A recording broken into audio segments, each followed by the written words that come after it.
사사기 16장 23절부터 31절까지 읽도록 하겠습니다. 사사기 16장 23절부터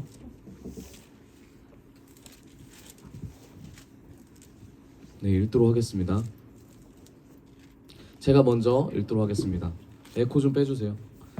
블레셋 사람의 통치자들이 그들의 신 다곤에게 큰 제사를 바치려고 함께 모여 즐거워하며 떠들었다. 우리의 원수 삼손을 우리의 신이 우리의 손에 넘겨주셨다. 백성도 그를 보고 그들의 신을 찬양하며 소리쳤다. 우리 땅을 망쳐놓은 원수, 우리 백성을 많이 죽인 원수를 우리의 손에 넘겨주셨다. 그들은 마음이 흐뭇하여 삼손을 그곳으로 불러다가 자기들 앞에서 제주를 부리게 하라고 외쳤다. 사람들이 삼손을 감옥에서 끌어내었고 삼손은 그들이 보는 앞에서 제주를 부리게 되었다. 그들은 삼손을 기둥 사이에 세워두었다. 그러자 삼손은 자기 손을 붙들어주는 소년에게 이 신전을 버티고 있는 기둥을 만질 수 있는 곳에 나를 데려다 가고 기둥에 좀 기대고 싶다 하고 부탁하였다. 그때의 그 신전에는 남자와 여자로 가득 차 있었는데 블레셋 사람의 통치자들도 모두 거기에 있었다. 옥상에도 3,000명쯤 되는 남녀가 삼손이 제주 부리는 것을 구경하려고 모여 있었다. 그때 삼손이 주님께 부르짖으며 간구하였다. 주 하나님 나를 기억하여 주시기를 간절히 바랍니다. 하나님 이번 한 번만 힘을 주시기를 간절히 바랍니다. 나의 두 눈을 뽑은 블레셋 사람들의 단번에 원수를 갚게 하여 주시오. 그런 다음에 삼손은 그 신전을 버티고 있는 가운데에 두 기둥을 하나는 왼손으로 또 하나는 오른손으로 붙잡았다.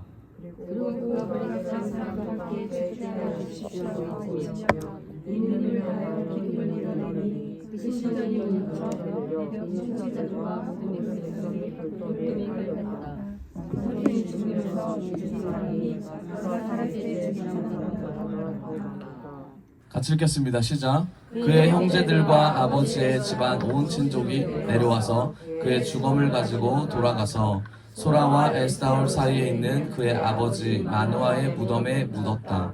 그는 20해 동안 이스라엘의 사사로 있었다. 아멘. 좀 길었죠?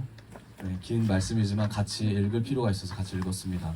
오늘 하나님께서 주시는 말씀의 제목은 삼손의 마음과 하나님의 마음입니다. 삼손의 마음과 하나님의 마음입니다. 네, 이 제목을 가지고 말씀을 선포하도록 하겠습니다. 제가 맨 처음에 해외 여행을 간 적이 있습니다. 제가 대학교 1학년 때 해외 여행을 간다는 공고가 있었습니다. 학교에서 해외 여행을 보내줄 테니 네가 해외 여행을 가야 되는 목적을 가지고 와라고 이제 학교에서 그렇게 말을 했습니다. 그래서 제가 이 소식을 듣고 어떻게 하면 해외 여행을 갈 수 있을까? 당시가 2007년이었는데 네, 인터넷이 이제 많이 보급되기 전이죠. 스마트폰이 만들어지기 전이었는데 어떻게 하면 해외여행을 갈 수 있을까 고민하던 찰나였습니다. 그러고 나서 제가 선배들을 찾아갔는데 선배들도 같은 고민을 하고 있었어요. 근데 그때 어떤 교수님이 한 분이 그런 말씀하시는 거예요. 갈 수 있는 방법이 있다. 그 뭡니까? 라고 물어보니까 우리가 머리를 합해서 갈 수 있는 방법을 조금 더 고안해보면 되겠다. 그래서 학교에서 원하는 목적에 우리가 그 목적을 맞추기로 하고 계획을 짰습니다. 어떻게 짰냐면 총 인원을 4명을 뽑는데 한 명은 무조건 교수님이 들어가야 되는 그런 스토리로 만들어 놓고 그리고 가고 싶은 사람은 7명이었습니다. 그러니까 4명이 가야 되고 3명이 못 가는 상황에서 이거를 어떻게 잘 짤 수 있을까라는 고민을 하다가 교수님께서 뭐라고 하셨냐면 우리 학교가 원하는 것이 기독교 역사에 대해 탐구하는 거니까 우리가 성공하려면 기독교 역사에 대해서 탐방을 하고 온다라고 포장을 하면 된다라고 말씀하셨어요. 그때부터 조사를 하기 시작했습니다. 기독교 역사 탐방을 위해서 어디 가면 좋을지를 막 찾았습니다.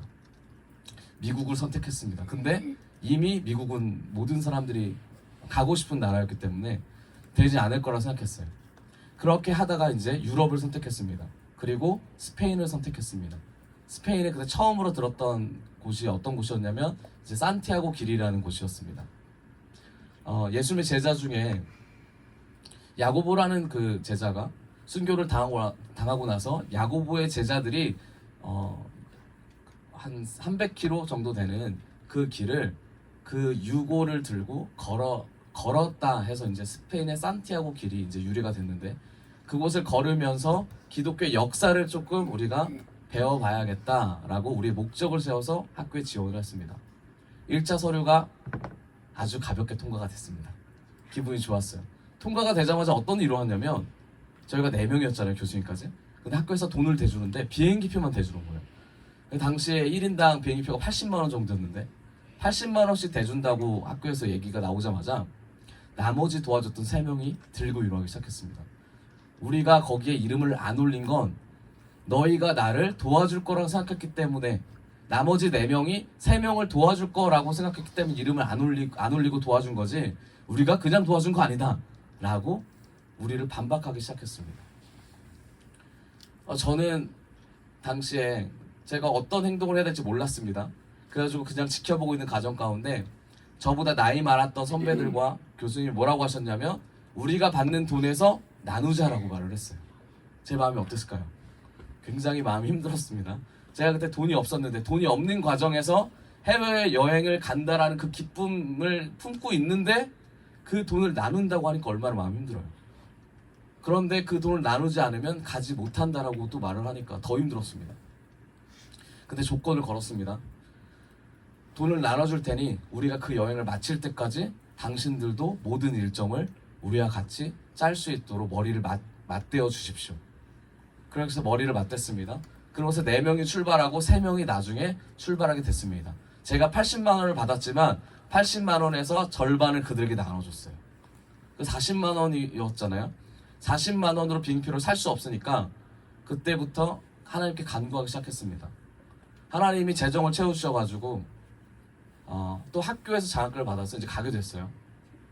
가게 되는데 제가 마음이 힘들었지만 그래도 갈 수 있다라는 것에 다시 마음을 다잡고 목적을 다시 붙잡았습니다. 어떤 목적이에요? 해외여행을 간다라는 목적이었어요. 내가 뭔가 학교를 위해서 희생한다 이게 아니라 해외여행을 가는구나에 대한 목적을 붙잡고 최선을 다했습니다. 그러니까 사람이 어떻게 되냐면 관대해지기 시작하더라고요. 나는 곧 2주 있으면 떠날 사람이다. 나는 곧 1주 있으면 떠날 사람이다. 앞에서 누가 잘못하면 그냥 관대해지기 시작해요. 괜찮아. 그럴 수도 있지. 택배를 시켰습니다.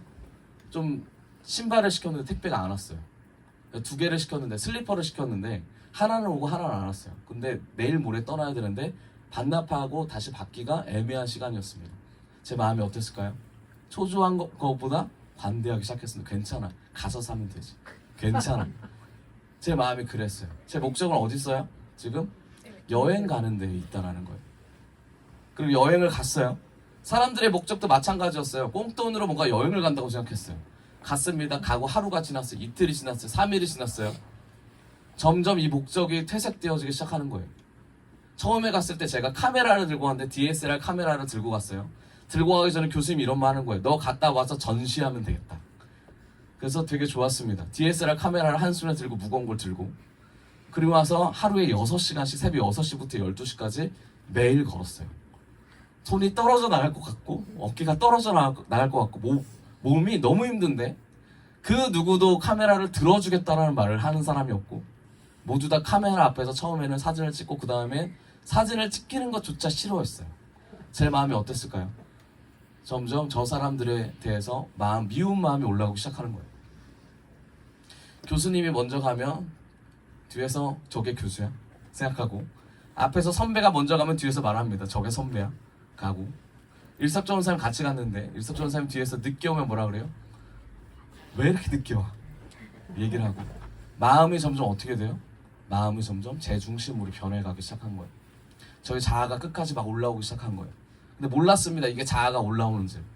당연히 저는 옳다고 생각하고 상대가 잘못됐다고 생각했습니다. 처음의 목적이 어땠어요? 여행을 간다라는 것은 거기에만 꽂혀 있었다라는 거죠. 학교가 보내주는 목적과 상관없이 가고 있었다라는 겁니다. 마음이 계속 흘러가서 어디까지 가냐면, 내가 굳이 이 길을 걸어야 될 목적이 있을까? 내가 굳이 여기를 왜 이 고생을 하면서 이 돈 들여가지고 여기를 걷고 있을까? 이 생각이 들기 시작하는 거예요. 여러분, 제가 여러분들에게 질문 드리고 싶은 것 중에 하나가 이겁니다. 여러분, 왜 고생하면서 기독교를 선택하셔서 이렇게 핍박받으시고 이렇게 힘든 나날과 일생을 살고 계십니까? 제가 이 질문을 던지고 싶어요. 저는 해외여행을 통해서 제가 뭔가 경험을 받을 거라고 생각해서 그걸 선택했습니다. 그런데 정작 그걸 해보니까 제가 생각한 것보다 더 많이 힘들더라고요. 제가 느끼는 것보다 기쁨보다 슬픔이 더 많더라고요. 제가 참아내야 되는 것보다 더 많이 참을 것을 요구하더라고요. 여러분, 주님의 말씀을 우리가 따라가지만 이 말씀을 따라가는 과정에서도 주님께서 우리가 생각하는 것보다 더 많은 것을 요구하실 때가 있습니다. 지금 여러분들에게 요구하는 것이 주님이 정확히 무엇인지를 여러분들이 모르실 수도 있어요. 하지만 이 인생을 따라가다 보면 우리가 이걸 넘어야 될 줄을 믿습니다. 우리 옆 사람과 인사합시다. 과정을 잘 넘어갑시다. 과정을 잘 넘어갑시다. 아멘. 사사기에서 가장 두드러지게 나오는 사사가 있습니다. 그 사사가 바로 오늘 읽었던 삼손이라는 사사인데, 사사기가 총 21장입니다. 21장에서 삼손이 차지하고 있는 비중이 4장입니다. 그 정도로 중요한 인물입니다. 성경이 말하는 이 삼손은 누구냐면 나시린이라고 성경은 적혀 있습니다. 나시린이 누구죠? 민수기 6장 1절부터 쭉 보면 나시린은 서원을 자발적으로 한 사람이에요. 나는 하나님의 사람이 아닌데도, 레위 지파로 선택받은 사람이 아닌데도 불구하고 내 인생을 하나님께 드리겠다고 말한 사람이 바로 나시린입니다. 그렇기 때문에 하나님께서 내가 너를 선택하지 않았음에도 불구하고 너의 마음을 내가 받아서 너를 나의 사람으로 만들겠다라고 하는 게 하나님과의 언약 관계입니다. 결국 뭡니까? 자발적으로 거룩에 동참하겠다고 선언한 사람이 나시린이고, 내가 세상과 분리되어서 하나님 앞에서 삶을 살겠다고 매 순간 다짐하는 사람이 바로 나시린이라는 거죠. 나시린은 유대인 사람들이 봤을 때 어떤 사람이에요? 대단한 사람입니다. 대단한 사람이에요. 이런 사람은 레위 지파가 아닌데도 불구하고 하나님과 가깝게 지낸다는 것 자체만으로 대단한 사람이에요. 이미 삼손은 대단한 사람이었습니다. 그런데 삼손이 우리가 14장부터 14장부터 쭉 보면 이제 4장에 걸쳐서 나온다고 그랬잖아요. 그런데 삼손에게 이 4장에 걸쳐서 나온 동안에 굵직굵직하게 삼손을 이야기하는 내용들이 있습니다. 그런데 놀랍게도 이 3가지가 있는데, 첫 번째는 딥나에 내려가서 블레셋 여자와 이제 삼손이 결혼하는 내용입니다. 두 번째는 가사에 내려가서 가사에는 어떤 기생과 동침하는 내용이 이제 삼손을 통해 나옵니다. 세 번째는 우리가 읽었던 이제 본문의 내용인데, 이제 들릴라의 유혹에 넘어가서 결국 죽게 되는 이 내용입니다. 이 3가지의 공통점이 있습니다. 공통점이 뭐라고 생각하십니까? 그렇죠, 여자죠. 삼손은 여자와 관계 있었던 사람입니다. 그렇기 때문에 많은 이제 사역자들과 많은 성경을 연구하는 사람들이 삼손을 풀어낼 때 뭐라고 하냐면 여자에게 넘어졌던 사람이라고 이제 얘기를 합니다. 그리고 여자를 조심해야 된다, 이런 얘기도 하고 등등등 하나님의 은혜를 여자 때문에 넘겨졌다, 뭐 이렇게 이성 때문에 넘겨졌다 말을 합니다. 하지만 성경을 조금 더 깊이 보면 이 여자 때문에 넘어진 것보다 하나님께서 뭔가를 말씀하고자 하는 내용이 분명히 삼손 안에 있습니다. 그렇기 때문에 이 삼손이 21장 중에 4장에 걸쳐서 이제 기록된 겁니다. 자, 그러면 삼손이 어떤 사람이고 하나님께서 말하는 그 삼손을 향한 마음, 삼손이 또 하나님의 사사로서 하는 그 마음이 어떤 건지를 같이 우리 말씀을 통해서 알아보도록 하겠습니다. 16장 1절을 같이 보도록 하겠습니다. 1절 제가 읽을게요. 삼손이 가사에 가서 창녀를 하나 만나 그의 집으로 들어갔다. 2절 삼손이 거기에 왔다는 말을 들은 가사 사람들은 그곳을 에워싸고 밤새도록 성문에 숨어 그를 기다렸다. 동이 틀 때를 기다렸다가 그를 죽이려고 생각한 그들은 밤새 가만히 있었다. 3절을 우리 같이 읽어봅시다. 3절 시작. 그러나 삼손은 밤늦도록 누워있다가 밤중에 일어나서 성 문짝을 양쪽 기둥과 빗장째 뽑았다. 그는 그것을 어깨에 메고 헤브론 맞은편 산 꼭대기에 올라가 거기에다 버렸다. 여러분 되게 생뚱맞잖아요, 그렇죠? 자, 1절, 2절, 3절을 보면은 삼손이 창녀를 만납니다. 그리고 그 집에 들어가요. 그리고 와서 거기에 들어갔다는 것을 알고 사람들이, 가사 사람들이죠. 가사 사람들 어떤 사람, 블레셋의 다섯 도시 중에 한 도시인데, 가사가 이 도시 사람들이 삼손을 죽이기 위해서 그곳에 에워쌉니다. 그리고 밤새도록 그를 기다려요. 근데 삼손이 나오지 않죠. 그리고 밤새도록 가만히 있다가 3절에 일어납니다. 일어나서 뭐예요? 가사에 있었던 성 문짝을 어떡합니까? 뽑아요. 그리고 기둥을 빗장째 뽑고 그것을 어떻게 합니까? 어깨에 메고 헤브론 맞은편 산 꼭대기까지 올라가서 거기다 갖다 버렸다라고 성경에 적혀 있어요. 여자를 좋아했던 삼손이 갑자기 이 행동을 한 이유가 무엇일까? 이게 삼손을 우리가 알고 가야 될 가장 핵심적인 이유입니다. 자, 하나 보여주세요. 사진 하나 보여주세요. 지도 사진 보여주세요. 지도. 자, 그 전에 그 다음 사진 보여주세요. 자, 이거 보시면은 좀 이미지화 시켜드리려고 제가 갖고 왔습니다. 성문이 좀 이렇습니다, 그렇죠? 그리고 기둥을 가지고 어디서 가요? 가사에서부터 어디까지? 헤브론까지 가는 내용이죠, 그렇죠? 네. 굉장히 무거웠을 거예요. 네, 가져갑니다. 그 왜 이 사람이 가져갔을까? 자, 우리 아까 그 다시 지도를 한번 보죠. 그 거리가 어느 정도 됐냐면, 자, 여기가 가사입니다. 가사에서 저 헤브론까지 키로로 따지면 한 60km 정도 됩니다. 그러니까 한 사람이 저기를 쉬지 않고 걸어가려면 하루에 한 6시간씩 걸어야 되는데 한 6일 정도 걸어야 돼요. 한 5일, 6일. 네. 그러니까 그 정도로 이제 걸어갔다라는 거죠. 네. 성경을 다시 보죠.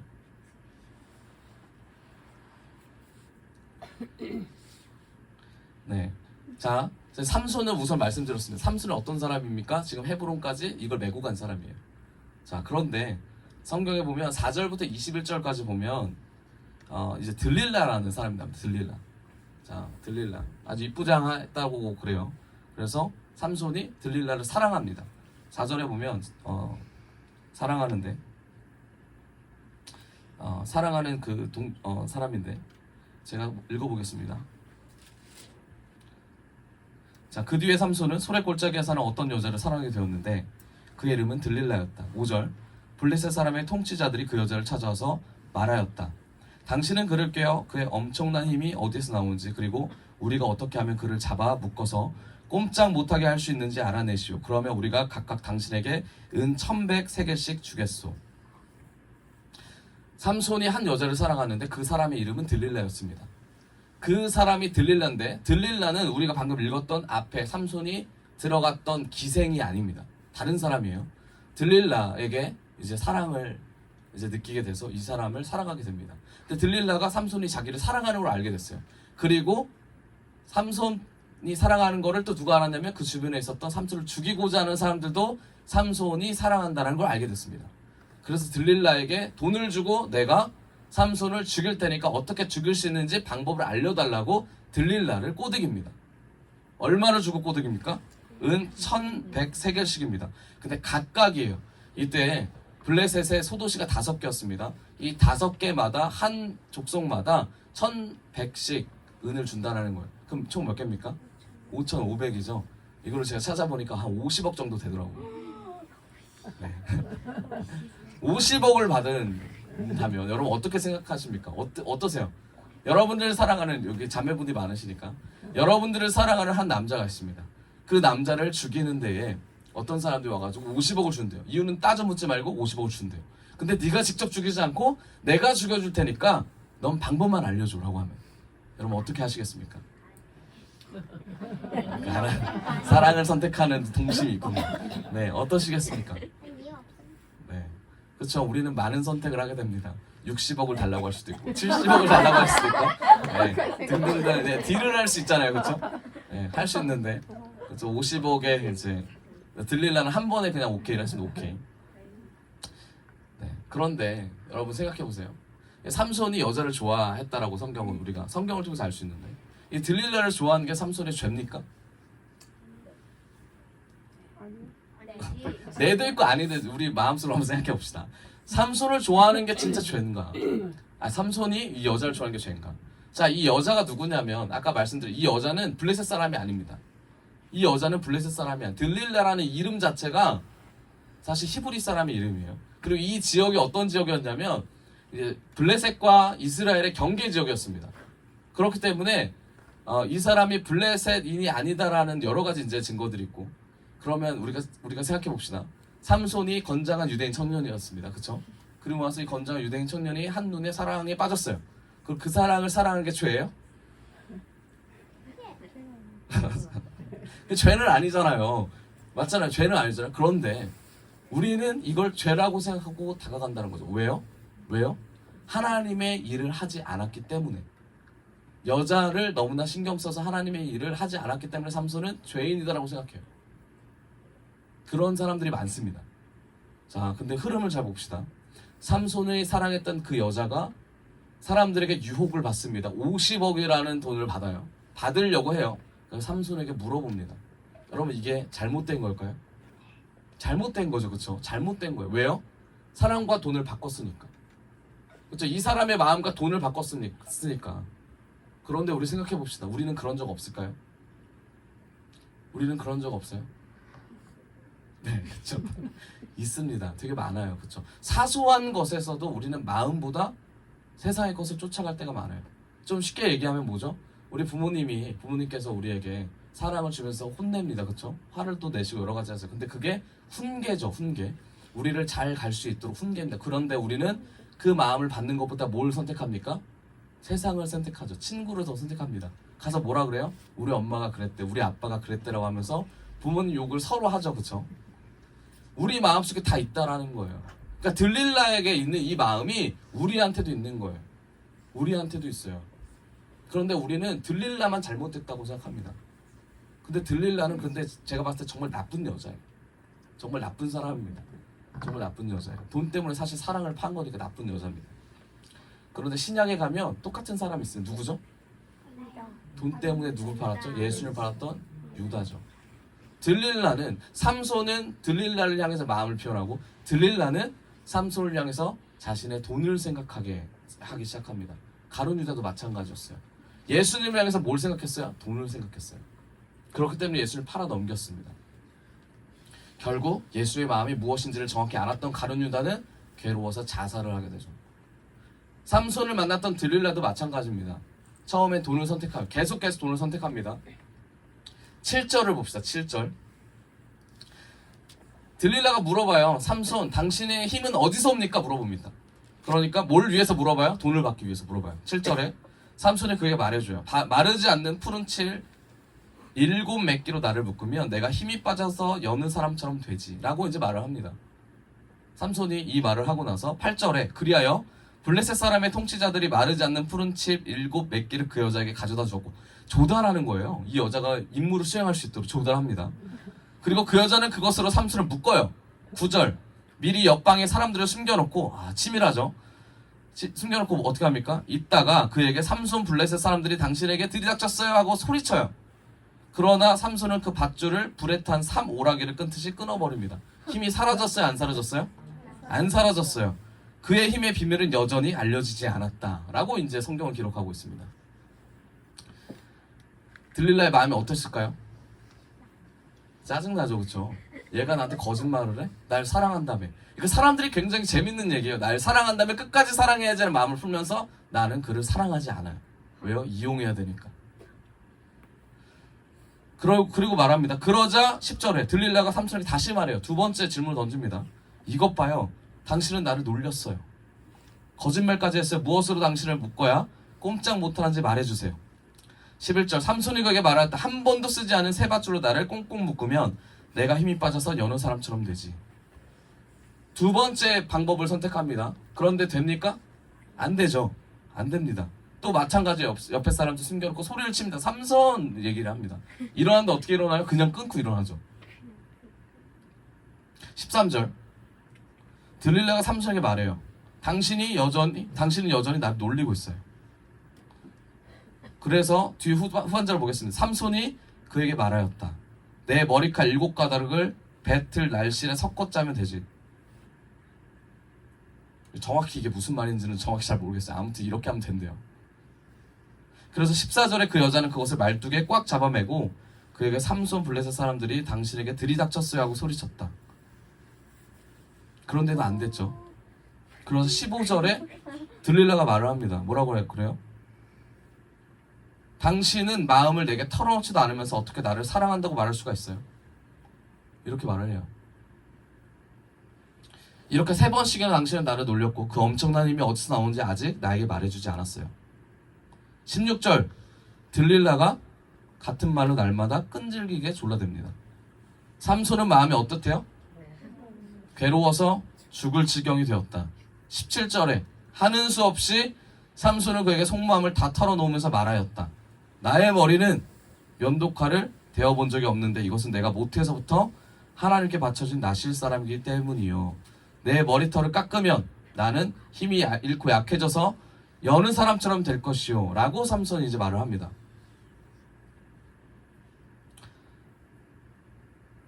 여러분, 드디어 이제 들릴라가 어떤 일을 합니까? 삼손의 힘을 뺄 수 있는 방법을 알아냅니다. 머리카락을 깎아요. 깎습니다. 이렇게 말을 하고 18절 들릴라는 삼손이 자기에게 속마음을 다 털어놓는 것을 보고 사람을 보내어 블레셋 사람의 통치자들에게 전하였다. 한 번만 더 올라오십시오. 삼손이 나에게 속마음을 다 털어놓았습니다. 블레셋 사람의 통치자들이 약속한 돈을 가지고 그 여자에게 올라왔다. 자, 이제 거의 클라이막스입니다. 50억을 가지고 삼손에게 올라왔습니다. 그래서 이제 죽이려고 합니다. 50억 굉장히 많았을 거예요. 그렇죠? 그 여자한테 주려고 하는 그 찰나에 자, 아주 사랑의 표현을 하죠. 19절 들릴라는 삼손을 뭐 했습니까? 자기 무릎에 잠들게 한 후에 사람을 불러 7가닥으로 딴 그의 머리털을 깎게 하였다. 그런 다음에 그를 괴롭게 보았으나 그의 엄청난 힘은 이미 그에게 사라졌다. 아멘. 여러분, 삼손의 힘은 어디서 나오죠? 머리카락, 맞죠? 성경의 흐름은 머리카락이죠, 그렇죠? 그런데 정말 성경이 말하는 게 머리카락일까요? 우리는 다 그렇게 알고 있었어요. 삼손의 머리를 깎으면 그 머리카락 때문에 힘이 사라진다라고 생각했는데 성경은 한 번도 삼손의 힘이 머리카락에서 나온다고 말한 적이 없습니다. 삼손의 힘은 그럼 어디서 나옵니까? 하나님의 능력에서 나오죠. 하나님의 은혜에서 나오죠. 그런데 우리는 어떻게 봐요? 삼손의 힘은 머리카락에서 나온다고 생각해요. 근데 심지어 삼손도 뭐라고 합니까? 나의 힘은 어디서 나온다? 머리카락에서 나온다라고 들릴라에게 말을 해줘요. 내 머리카락을 깎으면 이라고 말을 해요. 뭐해서? 마음이 괴로워서, 마음이 힘들어서, 마음이 너무나 주체할 수 없어서 내 사랑하는 사람에게 나의 치부를 알려줍니다. 나의 비밀을 알려줘요. 그런데 삼손조차도 어땠습니까? 자기도 뭐했다? 속고 있었다. 자기 자신한테 속고 있었다라는 거예요. 여러분, 우리가 최선을 다해서 하나님께 나아가요. 그렇죠? 하나님이 우리에게 은혜를 주셨어요. 그런데 우리는 하나님이 주신 은혜보다 우리가 가진 달란트가 더 커요. 하나님이 주신 은혜보다 우리가 가진 지위가 더 높단 말이에요. 그렇기 때문에 하나님의 그 능력이 우리에게 나갈 때 그 지위 때문에 나간다고 생각합니다. 그 달란트 때문에 나간다고 생각해요. 그 은사 때문에 나간다고 생각하고 우리에게 주신 하나님의 말씀의 은혜 때문에 나간다고 생각해요. 그런데 맞습니까? 맞죠? 맞는데 하나님의 능력이 없으면 이게 무용지물이라는 거예요. 삼손은 그걸 몰랐다라는 겁니다. 말의 권세가 생기려면 내가 이때까지 쌓아놓은 평판 때문에 말의 권세가 있는 것보다 하나님께서 말의 권세를 주셨기 때문에 그 말이 땅에 떨어지지 않는 겁니다. 그걸 사무엘이 보여줬잖아요. 단 하나도 땅에 떨어지지 않았다고 사무엘서에 적혀 있습니다. 여러분, 우리의 기도가 하나님께 올라가는 그 이유가 뭐예요? 내가 기도를 오래 해서? 내가 남들보다 내가 하나님과 더 가까워서? 아니죠. 전적인 하나님의 은혜예요. 전적인 하나님의 은혜로 내가 하나님께서 주신 은혜를 가지고 기도했기 때문에 그 기도가 올라가는 겁니다. 그렇기 때문에 예수님의 이름으로 우리가 기도하는 거예요. 예수님의 이름이 아니면 하나님이 듣지도 못합니다. 듣지 않으셔요. 여러분, 그런데 왜 우리는 예수님의 이름을 말하면서도 우리의 이름을 새기려고 하고 나타내려고 합니까? 왜 우리는 하나님의 본질적인 그 응답과 하나님의 사인보다 내 경험과 내 지식과 내 마음이 원하는 대로 하려고 하냐는 거예요. 삼손이 그랬어요. 그런데 여러분, 제가 아까 사진 하나 보여드렸잖아요. 삼손이 이 뭘 들고 갔었죠 아까? 그 문짝 2개와 뭘 들고 갔습니까?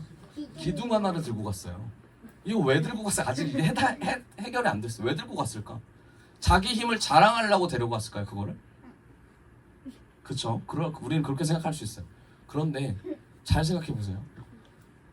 삼손이 사사였습니다. 21년간 통치를 했어요. 그런데 삼손의 영향력에 반응했던 유대인들이 아무도 없었습니다. 아이러니하죠?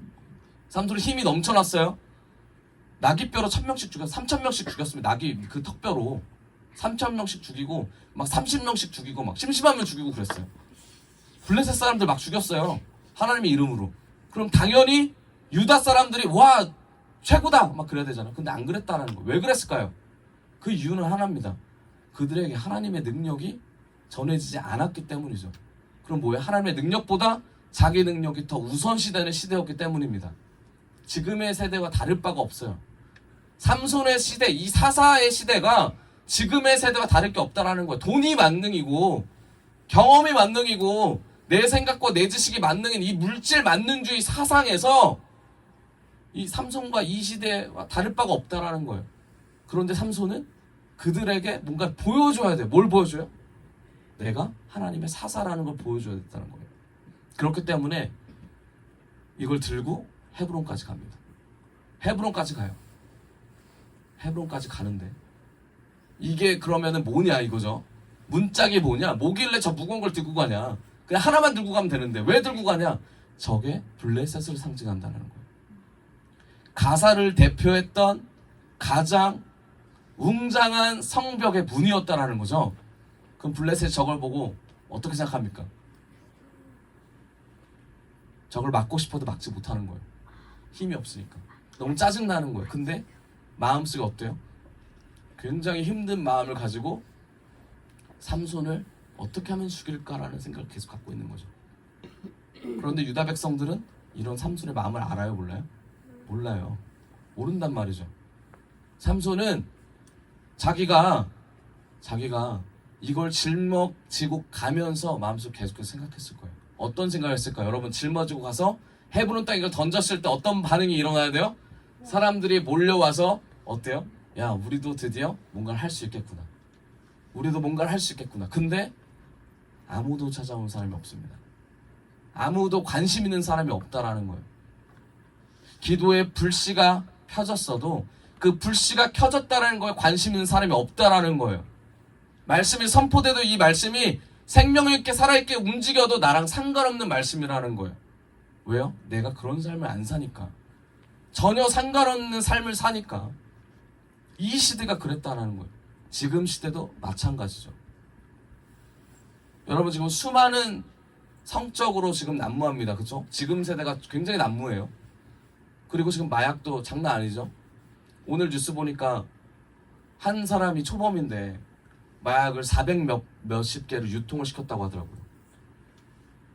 그 나무 밑에 파보면 마약이 나오고 배관 파보면 마약이 나오고 지금 마약이 엄청나게 많이 이제 성행한다라는 거예요. 이뿐만 아닙니까? 지금 동성애도 장난 아니죠. 동성애 숫자가 올해 들어서 이제 거의 1.5배 이상 올라갔다고 그래요.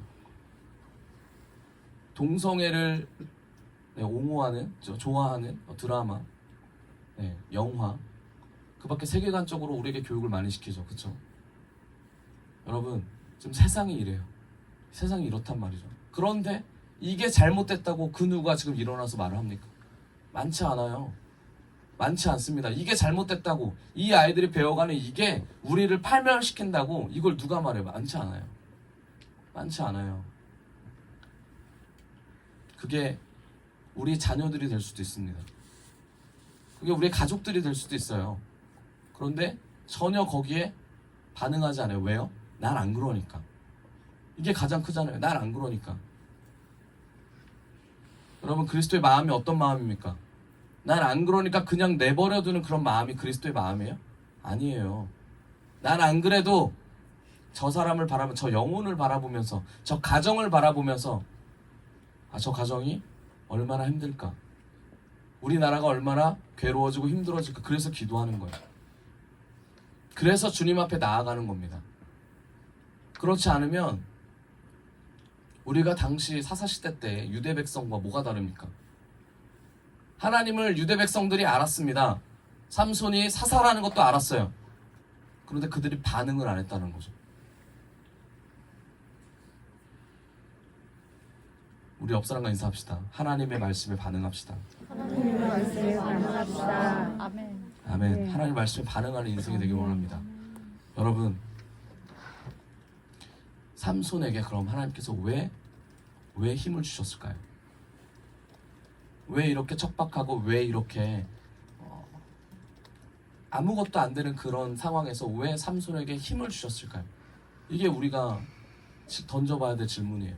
여러분들에게, 저와 여러분들에게 왜 가정을 주셨고, 왜 달란트를 주셨고, 왜 교회를 주셨으며, 대한민국을 백성으로 왜, 그리고 하나님을 섬기는 백성으로 왜 태어나게 하셨을까요? 저는 이 모든 해답이 우리의 구원과 연결되어 있다고 생각합니다. 여러분, 안타깝게도 삼손은 이 구원 계획까지는 몰랐어요. 정말 안타깝죠. 하나님의 마음을 가지고 유대 백성들을 끌어서 자기가 하나님께서 받은 말씀을 전하는 데까지는 이 사람이 가려고 했었어요. 그런데 그러지 못했다는 거, 뭐 때문에? 자신의 감정 때문에. 그 감정이 뭡니까? 사랑하는 여자였어요. 들릴라였습니다. 여러분, 하나님의 마음과 내 육신이 원하는 마음의 그 감정을 구분하셔야 돼요.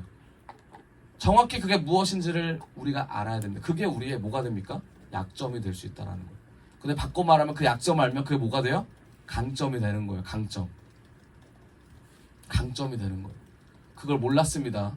그래서 블레셋 사람들한테 어떻게 됩니까? 결국은 잡혀가는데 아까 말씀드렸듯이 삼손이 자기의 힘이 머리카락에서 나온다고 생각했기 때문에 잡혀간 거예요. 결론적으로. 그걸 성경에서 우리가 어떻게 찾을 수 있냐? 사사기 13장 25절에 보면 제가 읽도록 하겠습니다. 삼손이 처음으로 하나님의 사사가 됐던 시기예요. 소라와 에스디올 사이 마하네단에서 여호와의 영이 그를 움직이기 시작하였더라. 여호와의 영이 삼손을 붙잡기 시작합니다. 그리고 14장 6절에 여호와의 영이 삼손에게 강하게 임하니 그가 손에 아무것도 없이 그 사자를 염소 새끼를 찢는 것 같이 찢었으나 14장 19절에 30명을 죽일 때, 블레셋 사람 죽일 때 여호와의 영이 삼손에게 갑자기 임하심에 삼손이 아스글론에서 내려가서 그곳 사람 30명을 쳐 죽이고 나귀뼈로 3,000명 때려 죽일 때입니다. 15장 14절에 삼손이 레이의 이름에 블레셋 사람이 그에게로 마주 나가며 소리 지를 때 여호와의 영이 삼손에게 갑자기 임하심에. 여러분, 해답이 나왔죠. 우리가 어떤 일을 하든지 우리의 능력과 우리의 경험을 할 수 없다는 게 여기 나와요. 성경에. 뭘로 나옵니까? 여호와의 영이 우리에게 임해야 된다는 거죠. 여호와의 영이 임할 때 우리의 영이 깨어서 하나님이 말씀하시는 것을 순종할 수 있다는 거예요. 아멘. 그 순종과 동시에 어떻게 됩니까? 하나님께서 책임지신다는 거예요. 아멘. 그리고 그리고 나서 삼손이 자기 머리카락 때문이다라는 것을 성경이 어떻게 보면 비꼬는 말이 나옵니다. 16장 22절을 같이 읽읍시다. 16장 22절. 21절부터 읽읍시다. 21절 시작. 블레셋 사람들은 그를 사로잡아 그의 두 눈을 뽑고 가사로 끌고 내려갔다. 그들은 삼손을 노사스를 묶고 감옥에서 연자맷돌을 돌리게 하였다. 22절. 그러나 깎였던 그의 머리털이 다시 자라기 시작하였다. 머리털이 삼손의 능력입니까? 아니죠. 지금 눈 뽑혀서 연자맷돌 돌리고 있는 이 삼손 머리털 자라기 시작합니다. 지금. 근데 힘이 있어요? 없어요? 힘이 없어요. 힘이 없어요. 근데 이때 삼손이 여자만 좋아했다? 라는 것을 깨는 사건이 또 나옵니다. 여자를 좋아하지 않고 여자보다 하나님의 일을 하기 위해서 이 사건들이 일어났다는 것을 우리는 23절, 24절을 통해 알 수 있습니다. 23절 우선 읽어봅시다. 제가 읽을게요. 블레셋 사람의 통치자들이 그들의 신 다곤에게 큰 제사를 바치려고 함께 모여 즐거워하며 떠들었다. 다곤 신이 뭔지 아시죠? 아래는 물고기고 위에는 사람이 남자입니다. 창을 들고 있어요. 이게 나중 가서 어떻게 된다고요? 포세이돈이 됐다. 이게 다곤 신이에요. 우리의 원수 삼손을 우리의 신이 우리의 손에 넘겨주었다. 여자를 좋아했다는 것보다 뭡니까? 삼손을 어떻게 봤어요? 우리의 원수라고 봤어요. 사람 다 때려 죽였으니까. 삼손은 블레셋 사람들 다 때려 죽이는 사람이었어요. 하나님의 사사로서 일을 정확히 제대로 행했던 사람입니다. 24절 백성도 그를 보고 그들의 신을 찬양하며 소리쳤다. 우리 땅을 망쳐놓은 원수, 우리 백성을 많이 죽인 원수를 우리의 신이 우리 손에 넘겨주셨다. 그리고 마음이 흐뭇합니다. 25절 삼손을 불러서 제주를 부리라고 하고 감옥에 이제 끌어낸 거죠. 그리고 기둥 사이에 세웁니다. 25절 후반절입니다. 세우고 그리고 와서 삼손이 고백을 합니다. 뭐라고 고백합니다? 고백합니까? 26절 읽어봅시다. 시작.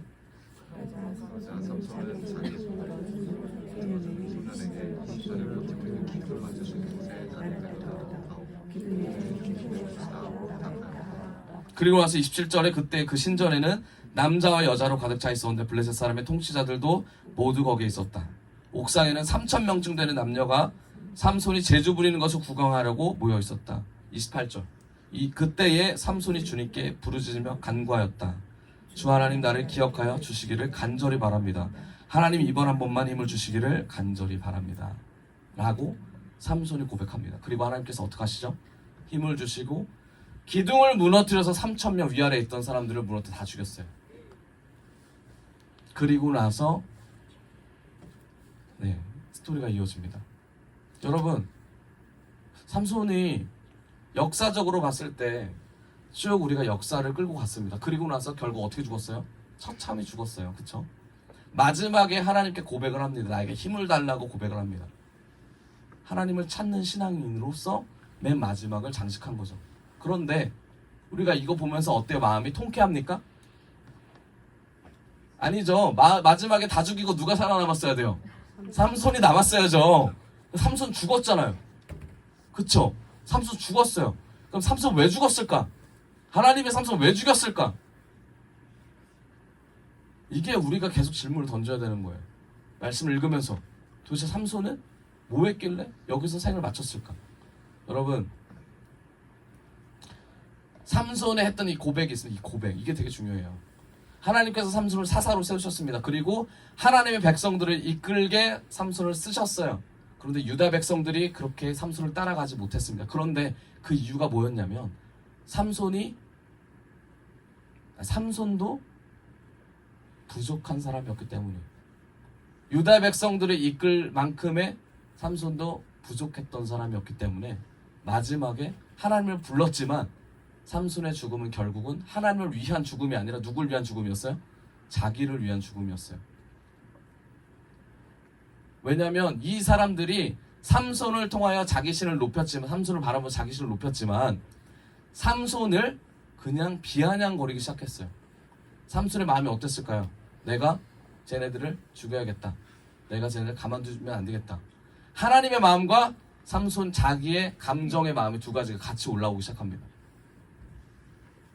그리고 나서 하나님께 간절히 기도하고 그들을 죽이긴 했지만 결국 그건 하나님의 사람들을 세우기 위한 조건은 아니었다는 거죠. 여러분, 우리 교회가 자아처리를 굉장히 많이 합니다. 자아처리라 함은 내가 다른 사람의 모습을 보고 나의 거짓된 속성이나 육신의 감정이나 이생의 자랑이나 하나님의 속성이 아닌 다른 것들을 끊어내는 것을 우린 자아처리라고 합니다. 그래서 상대가 잘못한 모습을 보면서 마음속에 어떤 마음이 듭니까? 정죄보다는 나도 저 마음이 있어. 이거 로마서의 말씀이죠. 나에게 드러나지 않았을 뿐이지 나도 죄인이다 라는 마음이 있습니다. 그게 우리는 영이 성장한다고 해요. 그리고 진짜 성장은 뭐냐면 우리가 스스로 자아처리해서 끝나면 되는 게 아니라 이 자아처리를 가지고 내가 부족하고 연약하니까 누가 필요하다? 예수님이 필요하다. 그래서 예수님을 받아서 내가 삶에서 기쁨까지 가는 것이 자아처리의 완성이라는 거예요. 근데 우리는 자아만 처리받다가 결국 뭡니까? 맨 마지막 하는 말이 뭐예요? 평생 자아처리만 하다가 끝나겠다 라는 말을 하잖아요. 그 말이 뭡니까? 나한테 기쁨이 있다 없다? 기쁨이 없다라고 말하는 거예요. 생각해보세요. 내가 더 업그레이드 된다는데, 내 영이 성장한다는데, 물론 그 순간은 힘들죠. 힘들지만 그 순간 그걸 넘어가면 기쁨이 있다라는데, 죽음 넘어서 생명이 있다라는데, 그 생명을 바라보는 사람이 죽음이 힘들지만 여기서 머물겠다라고 말하는 사람 아무도 없습니다. 그렇죠? 생명을 얻었을 때의 생명으로서의 말하는 나를 발견하게 되면 기쁘죠. 우리가 여기까지 가야 된다는 거. 그런데 삼손이 여기까지 가지 못했다라는 거죠. 그럼 누가 가셨냐? 예수님이 가셨다라는 겁니다. 예수님의 죽음은 자신의 감정적인 죽음이 아니라 하나님의 말씀을 통하여 예수님이 죽으셨어요. 그러고 나서 부활하셨죠. 그리고 나서 많은 사람들과 관계를 맺기 시작합니다. 많은 기독교인들에게 예수님의 죽음이 죄를 넘어서 생명으로 갈 수 있는 아주 핵심이구나를 알려주시는 그 죽음이었다라는 거예요. 삼손의 죽음을 통해서 이스라엘 백성들이 돌아오는 그런 귀한 역사가 일어났습니까? 아니라는 거죠. 모든 게 끊어졌다라는 거, 단절됐다라는 겁니다. 여러분, 우리의 죽음을 통해서 사람과의 관계가 단절되십니까? 내가 자아처리라고 말하면서, 저 사람에게 내가 드러났다고 말하면서 저 사람과 나의 관계가 단절되십니까? 관계가 성장하지 못하세요? 그럼 삼손과 같은 죽음이지 않겠어요? 그런데 예수님의 죽음이라면, 내가 예수님 바라보고 죽겠습니다 하면 그 영혼을 세울 수 있지 않겠습니까? 그 영혼을 세우면서 그 영혼에게 희망을 주지 않겠습니까? 근데 우리가 정말 자아처리와 그 이후에 오는 그 복음에 대한 기쁨을 알지 못한다라는 거죠. 그게 우리가 넘어가야 될 산인 거예요. 우리가 이걸 넘어가야 됩니다. 우리가 이걸 넘어가야 돼. 신앙인으로서 많은 사람들을 품는다는 의미가 여기에 있어요. 내가 예수님께 더욱더 연합되고 많은 이들과 연합의 과정을 거치는 이 삶, 이게 바로 그리스도인의 삶 아니겠습니까? 우리 옆 사람과 인사합시다. 그리스도인의 삶을 삽시다. 그리스도인의 삶을 삽시다. 그리스도인의 삶을 삽시다. 여러분, 인생이 어떻습니까? 인생 재미있으십니까? 즐거우세요? 아니면 초라하십니까? 외로우세요? 아니면 한 번뿐인 인생, 네, 어떻게 욜로 아시죠? You only live once. 한 번뿐인 인생 산다, 뭐 이런 뜻인데 욜로. 그거 아니잖아요, 그렇죠? 여러분, 가지든 가지지 않든 하나님에 매이지 않으면, 하나님 앞에 죽지 않으면 인생은 후회할 수밖에 없어요. 인생을 후회할 수밖에 없습니다. 하나님께 주신 그 은혜와 선택을 하지 않는 사람들에겐 결국 맨 마지막 뭡니까? 후회예요, 후회. 그때 내 경험으로 선택했어요. 좋아요. 보기엔 너무 좋죠. 좋은 떡이니까 좋아요. 그런데 하나님이 그 안에 없다면, 내 선택에 하나님 책임을 주지 않으신다면 결국 어떻게 됩니까? 결국 후회하는 인생밖에 안 남아요. 저희 이제 장모님이 계십니다. 저희 장모님이 계신데, 저희 장모님이랑 장인어른이랑 지금 재판 중에 있습니다. 재판 중에 어떤 재판이냐면 소유권 분쟁이 있어요. 집을 가지고 싸웁니다. 저희 장모님 장인어른이 이혼을 하셨는데 두 분이 이혼을 하시면서 재산 분할이 끝났어요. 끝났는데 저희 장모님이 집을 한 채 갖고 계세요. 집을 한 채 갖고 계신데 서초동에 집 한 채가 있습니다. 시가로 한 17억, 18억 됩니다. 네, 근데 이 집을 저희 장인어른이 이혼하고 나서 이걸 탐내기 시작했습니다. 그래서 제 소송을 걸었어요. 걸었는데 뭐 여러 가지 일이 있습니다. 여러 가지 일이 있는데 둘이 합의해라, 얼마를 떼주겠다 부터 시작해가지고 이제 우리 교회까지 와가지고 이제 복음 영접까지 시키고, 저희 장인어린 장모님은 믿지 않으시는 분입니다. 그래서 세상 사람들이 말하는 싸움을 지금 아주 박터지게 하고 계세요, 두 분이. 저희 장모님은 이혼을 하신 지 아주 오래됐는데 이혼했다는 사실을 아무도 모릅니다. 같이 저희 장모님이 이제 교수님이신데 같이 일하는 그 회사 학교에서 교수들이 아무도 몰라요. 한 10년 넘게 모를 겁니다. 지금도 몰라요. 그런 상태에서 지금 이 모든 상황이 진행되는데 지금 장모님이 들어오고 계실 수도 있는데 제 구독을 눌러놔가지고 그런데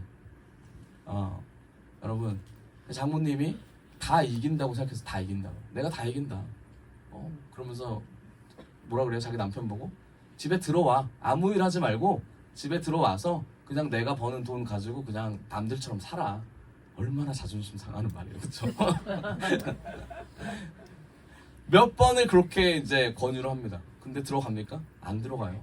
마음씨가 어떤 마음이 있어요? 내가 저 여자를 정말 내가 저 여자를 내가 어떻게 죽일까? 그래서 그런 상황입니다. 그런 상황에서 장모님은 어떻게 무조건 이긴다고 생각하고 거의 뭐 하는 거죠. 장인어른은 뭐라 그래요? 나도 다 수가 있다, 방법이 있다, 막 그래요. 그런 상태에서 이제 재판을 시작했습니다. 재판을 하고 있는데 재판 기일이 됐어요.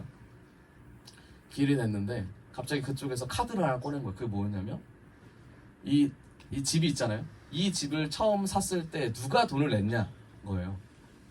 근데 아버지, 그러니까 장인어른 통장으로 들어가서 돈이 들어간 거예요. 이거 굉장히 지금 판이 뒤집혔습니다. 그러니까 이 장모님이 뭐라고 생각해요? 어떻게 생각해요? 망했다 생각하는 거죠. 망했다 생각하는 거예요. 마음이 어떻습니까? 지금 마음이 굉장히 힘든 마음이에요. 굉장히 힘든 마음이에요. 그러면서 뭐라고 하냐면 내가 정말 죽고 싶다라고 말을 하는 거예요. 자, 근데 인생을 허비했다고 생각을 해요. 본인이 뭐 때문에? 재판에 지면은 그 집 날라가고 그쪽 변호사비 다 내고 막 그래요. 그게 집 다 날라가고 꽁돈을 또 내야 되는 게 이제 몇 억입니다. 몇 억. 변호사비를 다 대줘야 되니까. 그럼 지금 완전 망한 거예요. 솔직히 말하면 세상 사람 관점에서 진짜 완전 거지 된 겁니다. 거지. 장모님은 죄송하지만 거지가 됐는데. 근데 제가 말씀드리고자 하는 건 뭐냐면 장모님이 거지가 돼도 연금이 나온다 이거예요. 근데 그 연금을 자기가 어떻게 사냐고 그런 말씀을 하세요. 여러분 인생이라는 거는 우리가 하나님 없이 선택한 모든 인생은 후회가 따릅니다. 만약에 장모님이 여기서 이 집을 지켰다고 봐요. 그 집을 지키는 순간 그게 행복의 길일까요? 저는 그렇게 보지 않습니다. 여러분 우리도 마찬가지예요. 우리 인생도 우리가 무언가를 원합니다. 그렇죠? 원해요. 그런데 그 원하는 그 이유가 정확히 무엇인지를 봐야 된다는 거예요. 무엇일 것 같아요? 우리가 돈을 원하면 돈을 원하지 말라는 거 아니에요.